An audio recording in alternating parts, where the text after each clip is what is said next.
मुंबई, रत्नागिरी, सिंधुदुर्ग, कोल्हापूर, सांगली आणि साताऱ्यासाठी आज पावसाचा रेड अलर्ट.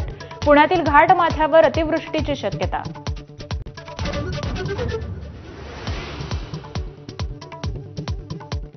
माजलगावचे माजी आमदार आर.टी. देशमुखांचा रस्ते अपघातात मृत्यू. महामार्गावर साचलेलं पाणी काचेवर उडाल्यानं चालकाकडून अर्जंट ब्रेक. कारनं गटंगळ्या खाल्ल्यानं देशमुखांचा मृत्यू.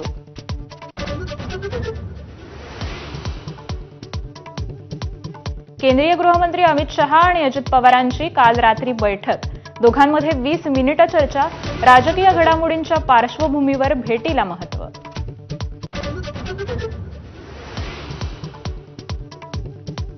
राज्य मंत्रिमंडळाची आज दुपारी 3 वाजता बैठक.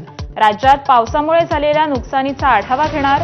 मदतीचे आदेशही दिले जाण्याची शक्यता. आत्महत्येच्या दिवसापर्यंत वैष्णवी हगवणेचा सासरकडच्यांकडून छळ.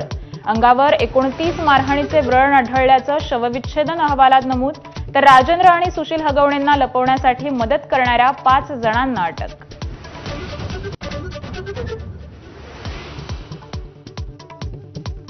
वैष्णवी हगवणेच्या मृत्यूनंतर पुण्यात मराठा समाजाची बैठक. मराठा समाजाच्या लग्नाची आचारसंहिता तयार करण्यासंदर्भात चर्चा.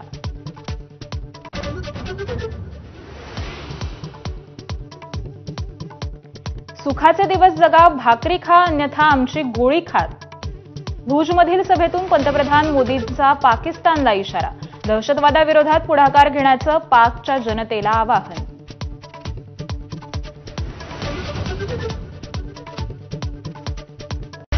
Headlines brought to you by Chitale बंधू.